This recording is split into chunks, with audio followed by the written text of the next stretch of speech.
Dasmu. Emang gue pikirin, kabur aja deh. Orang di desa tidak pakai dolar kok.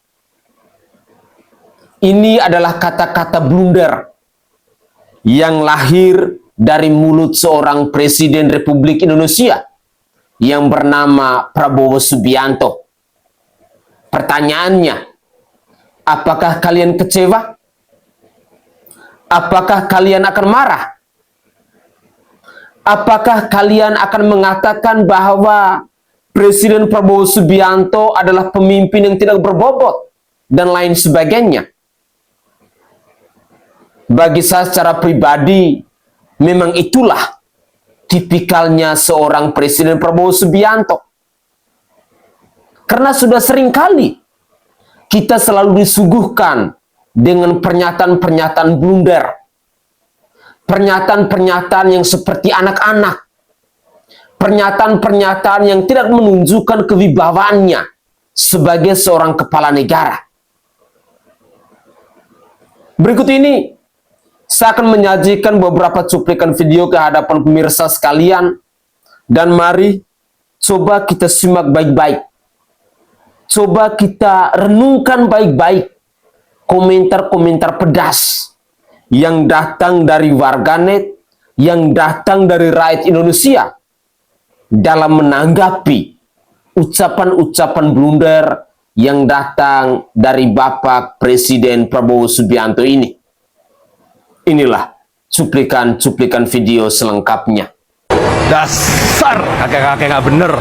Tiap pidato selalu bikin emosi, mencela-mencele, ngomong besok A, lawan B ya, kemudian bahasanya nggak bener. Apalagi itu kan, nggak kayak presiden, kayak anak kecil. Terus pemimpin negara kagak becus. Emang orang tua kelakuan udah kayak anak kecil. Gua udah nggak betah deh. Selama ini gua ngempet. Tapi ini udah keterlaluan. Ini mah bangsat bodoh.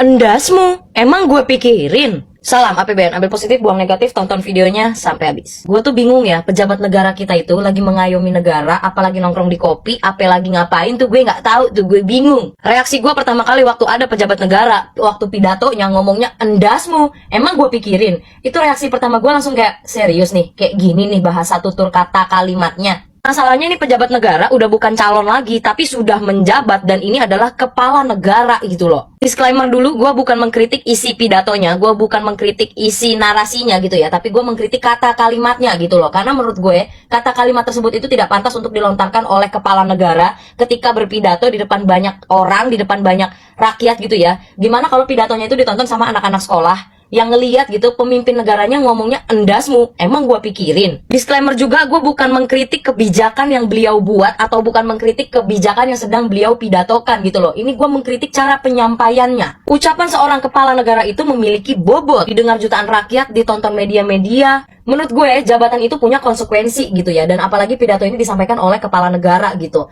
Nah, maksud gue tuh gini, negara itu bukan anti bercanda gitu loh. Di negara tersebut itu tuh rakyatnya tuh emang lucu-lucu banget, suka banget bikin meme atau suka banget bikin editan-editan yang memang lucu-lucu dan mengocok perut gitu loh. Tapi bukan berarti hal ini juga bisa dilakukan oleh seorang kepala negara ketika ketika berpidato di depan banyak rakyat gitu loh, di depan banyak halayak ramai. Kalau kepala negaranya berbicara santai, mungkin lama-kelamaan rakyatnya akan meniru. Tapi sebaliknya, kalau kepala negaranya aja ngomongnya ceplas-ceplos, ngomongnya aja menyakiti, lalu ngomongnya berbicaranya tutur kata bahasanya kurang dipilih dan bahkan cenderung kasar gitu ya, ya rakyatnya juga akan mengikuti karena ya pemimpin gue aja begini. Coba ya sekarang kalau misalkan guru-guru di sekolah ngomong ke murid-muridnya endasmu, terus dokter ngomong ke pasiennya emang gue pikirin, terus hakim ngomong ke kliennya atau ngomong ke terdakwa atau ngomong ke pelaku atau ngomong ke pelapor gitu ya, endasmu, emang gue pikirin. Mau jadi apa negara ini? Menurut gue justru karena beliau ini adalah kepala negara, ya standar etikanya itu harusnya lebih tinggi gak sih? Kalau misalkan ada dari kalian yang bilang, kenapa sih cuman ngomong satu kata, satu kalimat kayak gitu aja dipermasalahin? Oh, no, bukan kayak gitu ya, Beb ya. Tapi permasalahannya hal ini menurut gue, kalau selalu diabaikan dengan hal-hal kecil gitu ya. Kalau hal-hal kecil aja diabaikan, apalagi nanti hal-hal yang gede. Dan menurut gue negara itu adalah negara yang demokrasi gitu ya. Ini gue gak ngomongin kan pemimpin negara mana dari tadi ya. Cuma pokoknya negara itu tuh negara demokrasi gitu loh. Jadi kita tuh harus mengkritik dan harus berani bersuara. Ingat, kekuasaan itu berasal dari rakyat. Ketika rakyat tidak diperbolehkan untuk bersuara, untuk mengkritik, untuk berpendapat, itu namanya bukan demokrasi. Dan buat pendukung yang fanatik, coba sesekali objektif, yang salah-salah, yang benar-benar. Jujur, kemarin gue sempat ngonten satu konten khusus dari gue, bahwa gue menyatakan, iya betul, dulu gue bersuara tentang kepala negara ini gitu. Tapi bukan berarti gue tutup mata, tutup telinga, tutup kepala gitu. Enggak sama sekali. Kalau salah-salah, kalau perlu dikritik, dikritik, kalau kinerjanya bagus, ya bagus. Kalau tutur kata bahasa yang seperti ini dianggap lumrah, lalu pesan apa yang akan kita kirim kepada rakyat? Memang semakin tinggi jabatan berarti semakin seenak jidat gitu omongan tutur kata bahasanya? Presiden kita itu nggak pernah blunder. Iya, percayalah dan yakinilah bahwa presiden kita itu memang nggak pernah blunder. Setiap kali ia berpidato, setiap kali kemudian kita resah, kita khawatir, kita meminta untuk tolong ini staff-staffnya tolong nyiapin kertas pidatonya biar dia nggak blunder lagi. Enggak, dia nggak pernah blunder. Dan gue meyakini bahwa setiap apapun yang keluar dari mulutnya, termasuk kata-kata kasar endasmu dalam pidato-pidatonya di hadapan publik, di hadapan rakyat, di hadapan anak kecil bahkan, itu dia selalu menyadari semua itu. Berapa kali kalah dalam kontestasi pemilu buat jadi presiden, buat jadi wakil presiden, terus kemudian dia menang, dia menyadari itu. Dia menyadari bahwa oke, gue udah menang, gue menggunakan kepemimpinan gue ini sebagai Presiden Republik Indonesia untuk pidato-pidato semacam itu, kata-kata kasar rendasmu, merespon setiap kritikan dengan menyangkal, mengejek, gimmick mengejek rakyatnya, itu semuanya dengan sadar dia melakukannya. Jadi stop untuk tangisin dia, stop untuk kasihan sama dia, stop untuk resah, khawatir sama dia. Suatu saat di kelak kemudian hari, kekayaan yang ada dinikmati segelintir orang akan pelan-pelan netes ke bawah. Enggak, sorry. Coba di delete. Friend ya, wartawan kita kompak ya. Itu artinya sebenarnya Bapak sadar kan kalau misalkan penggunaan kata-kata kasar endasmu itu sebenarnya udah dikritik berapa kali oleh masyarakat Indonesia senegara ini. Bahkan dikritik oleh anak kecil yang tidak seharusnya dipertontonkan dengan kata-kata yang tidak senonoh seperti itu, apalagi dilakukan dan dikeluarkan dari mulut seorang pemimpin negara. Gue meyakini bahwa sebenarnya presiden kita itu tahu soal kritik penggunaan kata-kata kasar setiap kali dia berpidato. Tapi apakah dia mendengarkan? Tidak. Apakah dia peduli? Juga tidak. Dan bahkan gue curiga sebenarnya ini bukan cuma soal pemimpin kita yang anti kritik, atau jangan-jangan secara pribadi beliau memang sudah menjadi orang yang anti kritik dan memang selalu merasa tinggi dan selalu merasa benar. Setiap kali dikritik, lo yang salah, lo yang kritik, lo yang salah, lo yang kritik, lo yang antek-antek asing, lo yang kritik, dasmu. Ada orang-orang pintar yang mengatakan ada lebih genting dari perut lapar. Saya kira nggak ada lebih genting dari perut lapar. Orang perut lapar itu kalau nggak segera diisi, ya dia mati. Artinya dia tahu dan mendengarkan soal bagaimana kemudian kritikan-kritikan dari masyarakat Indonesia soal pelaksanaan juga implementasi daripada makan bergizi gratis. Bahkan ketika kemudian ide MBG ini pertama kali muncul, soal prioritasnya, soal pemotongan anggaran pendidikan yang begitu besar untuk makan bergizi gratis, soal makna makan bergizi dan juga gratis, soal keracunan MBG, soal korupsi yang sampai hari ini kita sudah melihat depan mata kita. Dan bahkan ketika kemudian ada kritikan tajam yang dilakukan oleh seorang mahasiswi FK, Fatimah Az-Zahra, yang tidak hanya menyampaikan opini tapi juga menyampaikan analisanya dalam ilmu sains, gue percaya dia mendengarkan itu. Tapi apakah dia dengar? Apakah kita berharap dia akan evaluasi? Enggak. Yang dipikirkan adalah tambah lagi anggarannya, MBG tetap dilanjutkan, tiba-tiba turun sejumlah masyarakat demo dapat Rp80.000 untuk mendukung MBG. Apakah dia merespon layaknya seorang pemimpin yang bijaksana, berwibawa, kemudian pintar? Hanya di Indonesia polisi ngurus pertanian. Hanya mungkin di Indonesia tentaranya sering ada di sawah. Artinya selama ini Bapak tahu kan, kalau semisal tentara dan juga polisi memang tidak seharusnya punya topoksi untuk mengurus pertanian, perkebunan, makan bergizi, mengurus pendidikan, anything, karena bukan itu tujuan mereka diciptakan. Setiap kali ada sebuah negara yang kemudian di situ militerisme tumbuh subur, aparat-aparatnya mengurus segala macam urusan-urusan sipil, itu nggak akan pernah menjadi negara yang maju. Bahkan Pangeran Diponegoro telah memperingatkan ini 200 tahun yang lalu.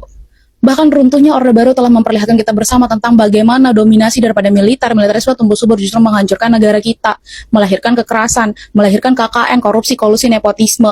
Mungkin Bapak juga pasti tahu dan mungkin menghafal soal amanat reformasi itu apa aja isinya. Tapi apakah Bapak peduli? Pada akhirnya kita patut untuk mendefinisikan kembali seperti apa sebenarnya bentuk negara kita hari ini.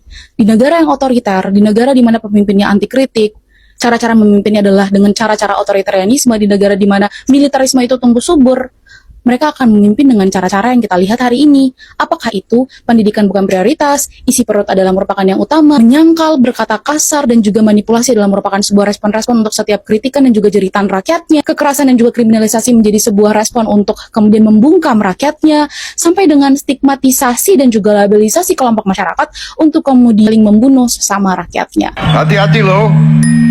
Saya kasih peringatan mereka-mereka itu. Saya tahu siapa yang bayar demo, gue tahu itu. Tapi karena bayar demo, ditanya anak-anak demo nggak ngerti. Dasmu, emang gue pikirin, kabur aja deh. Rakyat di desa tidak pakai dolar kok. Hingga pernyataan 10 tambah 6 sama dengan 17. Ucapan-ucapan ini telah menjadi bahan perbincangan luas di tengah masyarakat Indonesia dan di berbagai platform media sosial. Bagi banyak warga, rentetan pernyataan tersebut memunculkan pertanyaan besar tentang bagaimana seorang presiden membangun komunikasi dengan rakyat yang dipimpinnya. Seorang presiden bukan hanya dinilai dari program kerjanya, tetapi juga dari cara ia berbicara, dari cara ia menyampaikan gagasan dan menghormati akal sehat publik. Setiap kalimat yang keluar dari mulut seorang kepala negara tentu memiliki dampak yang sangat besar. Ucapan presiden dapat menenangkan pasar, dapat memberikan harapan kepada rakyat, dapat memperkuat persatuan, atau justru dapat menimbulkan kebingungan dan kontroversi. Oleh karena itu, standar etika dan ketepatan dalam berkomunikasi seharusnya menjadi prioritas utama dari seorang kepala negara. Rakyat tidak memilih seorang presiden hanya untuk mendengarkan kalimat-kalimat yang viral. Rakyat memilih pemimpin yang tentunya mampu untuk memberikan arah, yang mampu untuk memberikan solusi dan keyakinan bahwa masa depan bangsa berada di atas tangan yang tepat.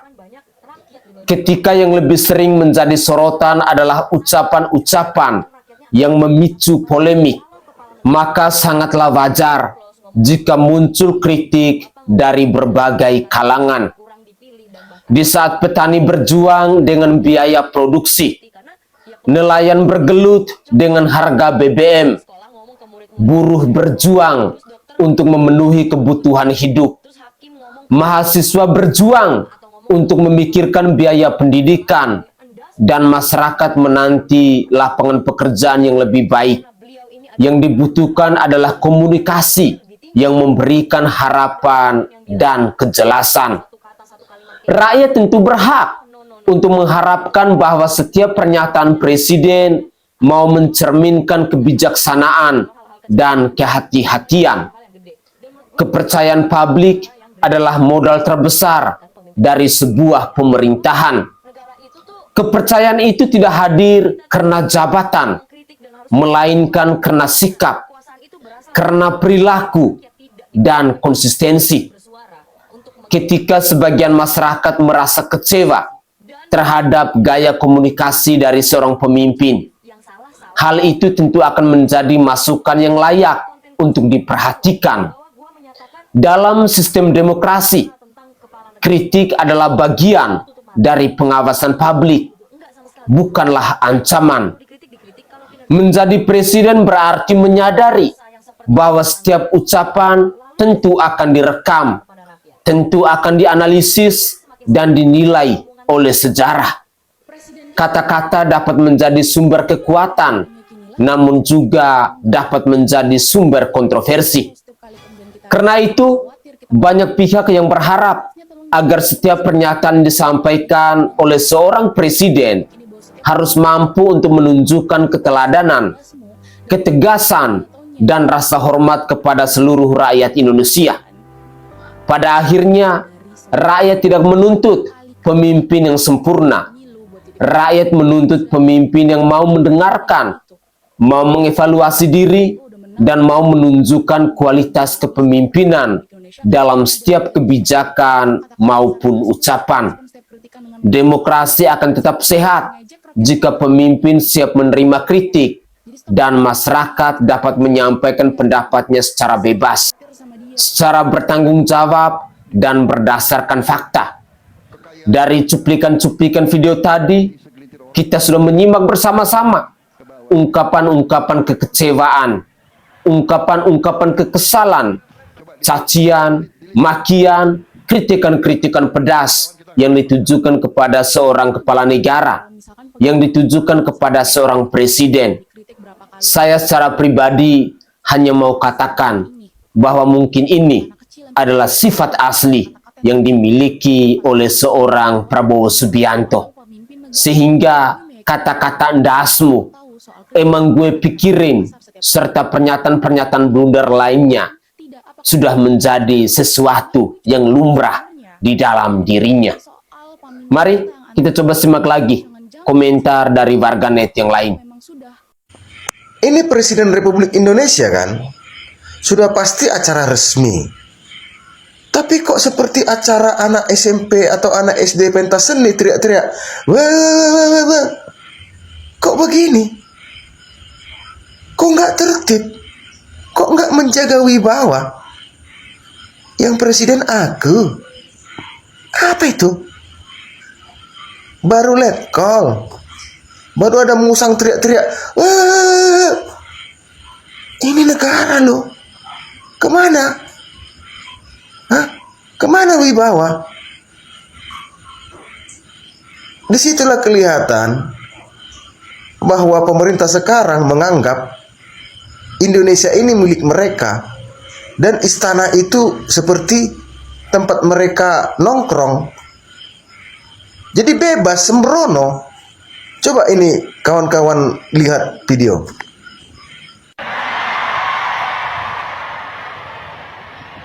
Yang presiden aku.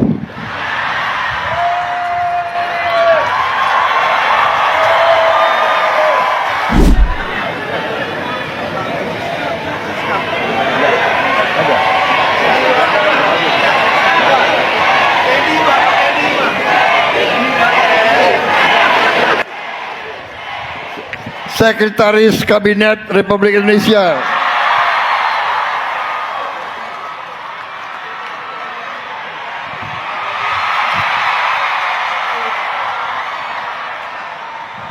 Baru let call.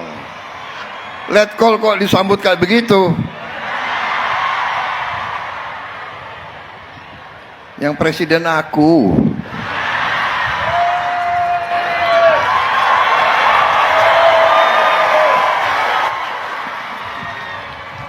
Let call Teddy Indra Wijaya.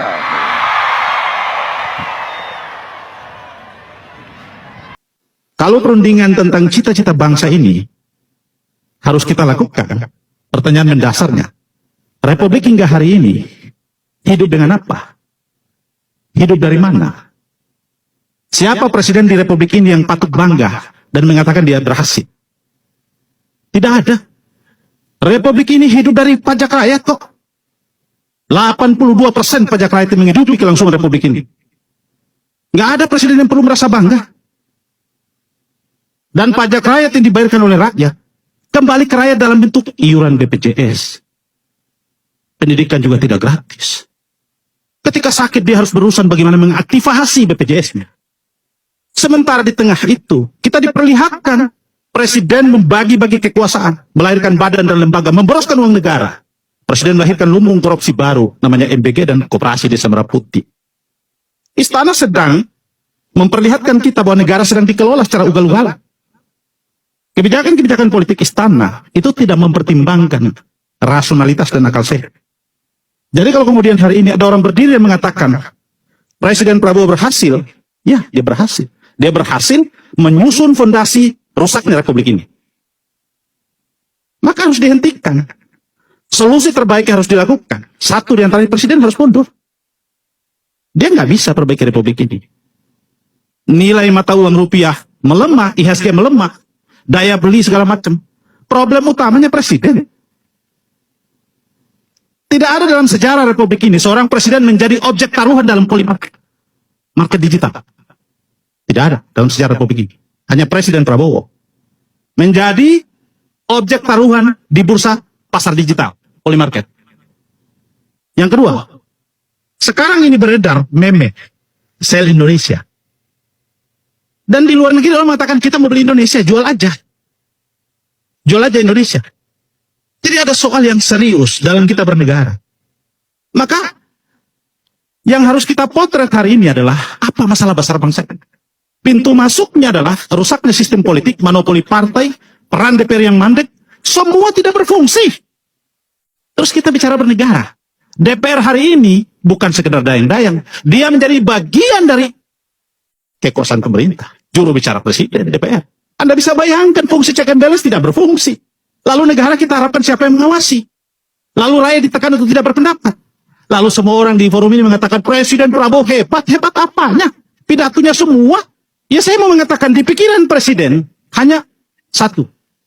Dia adalah penguasa. Dan republik ini dia memiliki kewenangan, dia memiliki kekuasaan penuh untuk dia mengatur arah republik ini. Rakyat ini dianggap semacam kita ini bukan pemegang saham yang sah.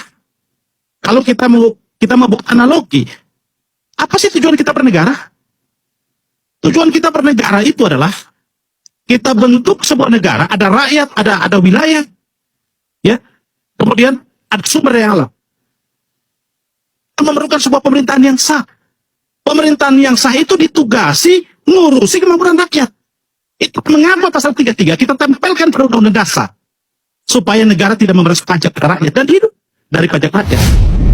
Kenapa gaji guru tidak bisa baik? Kenapa gaji pegawai negeri tidak bisa baik?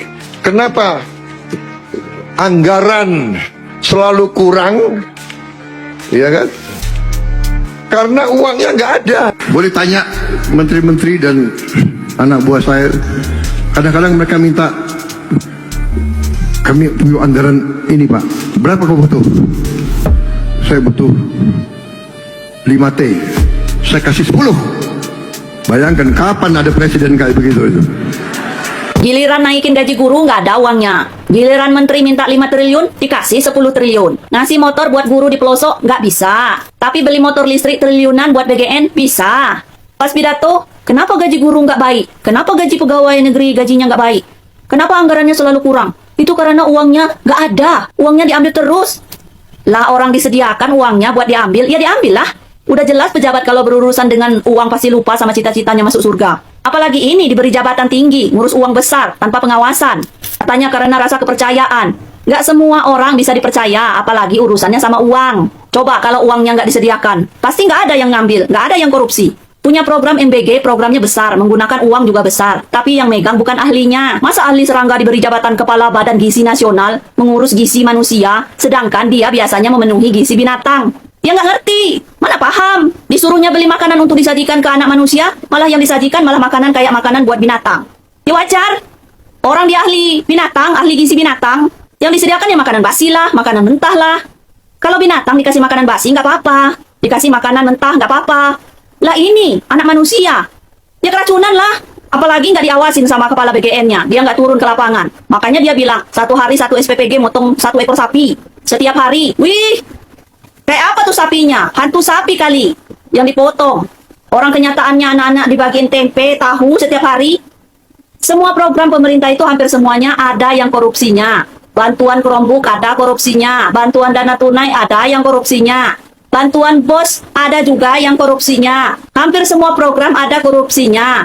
Tapi nggak belajar gimana supaya program tersebut nggak dikorupsi. Kayak MBG ini, dana besar, penyebarannya luas. Kalau orangnya nggak pintar, nggak berpengalaman, uang itu habis di tangan orang pertama. Kedua, ketiganya itu cuma kebagian sisanya aja. Oke guys, itu adalah cuplikan-cuplikan video yang bisa saya suguhkan ke hadapan pemirsa dalam konten saya kali ini. Semoga saja cuplikan-cuplikan video yang kita simak bersama-sama ini setidaknya bisa mengetuk pintu hati kita, bisa menyadarkan kita tentang keadaan negara kita hari ini. Bahwa ada banyak persoalan, ada banyak kasus, ada banyak polemik, ada banyak kekurangan, itu adalah fakta yang tak terbantahkan.